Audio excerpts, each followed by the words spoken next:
Cameras کو ایک harassment کے ٹول کے طور استعمال کرے، اس کا مقصد کیا ہو سکتا ہے سوائے اس کے کہ جو ایک عام شہری ہے جو اس تحریک سے جٹ گیا ہے، جو یہ تحریک ہماری ریاست ہمارا حق اس کی نفسیات سے جڑی ہے، اس کی عزت سے جڑی ہے، اس کی آئیڈینٹی سے جڑی ہے، اس کی پہچان اور شناخت سے جڑی ہے، اس کے ملک کے مزاج کے ساتھ جڑی ہے، وہ اس شہری کو ہراساں کر کے خاموش کرنا چاہتے ہیں. This amounts to muzzling of the voice, muzzling of a democratic voice. This amounts to forcing us to surrogacy. This amounts to forcing us to be humiliated and feel humiliated, which is intolerable. ناقابل برداشت ہے.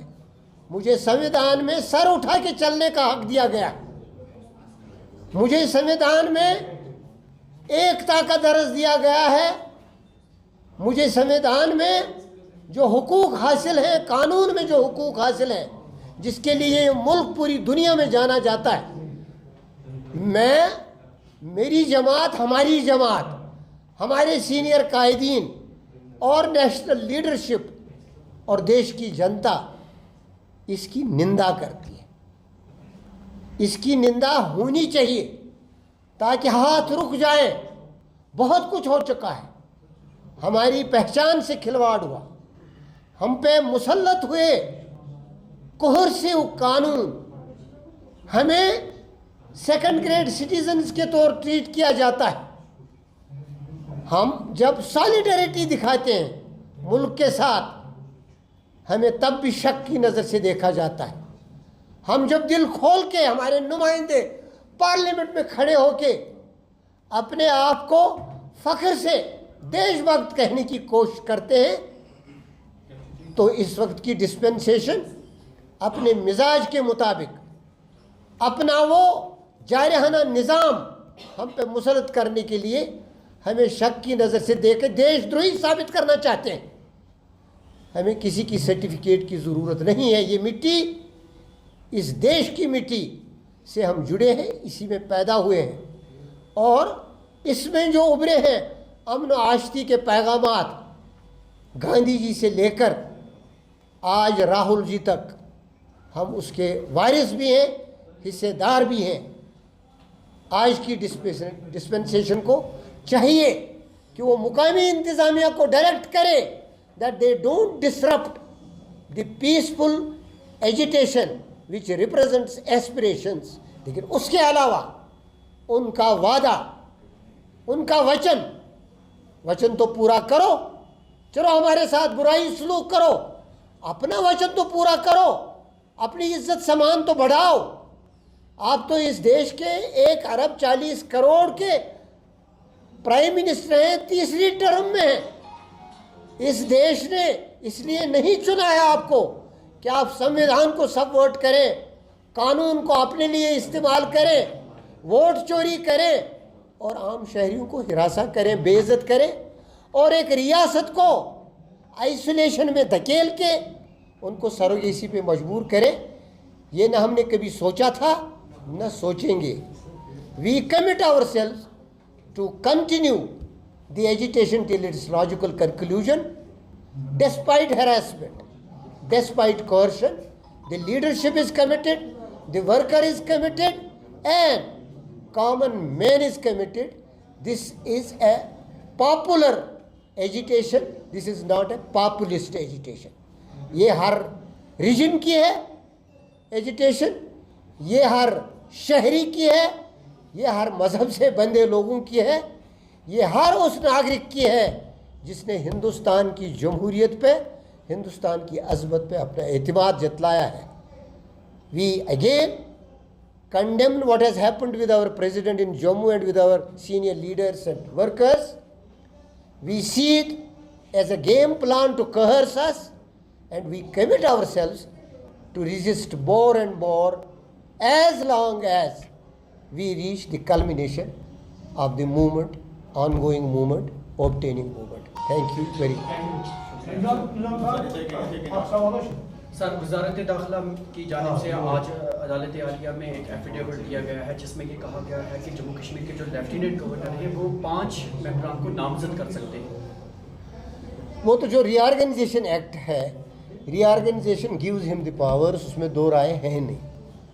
لیکن we are a party, ہماری جو جماعت ہے, ہم سمجھتے ہیں ری آرگنائزیشن ایکٹ ایک سٹاپ گیپ ارینجمنٹ ہے, because there is a promise from prime minister in Lok Sabha, the supreme law making body, a commitment, an assurance which has the sanctity of law, that it is temporary and we will restore statehood.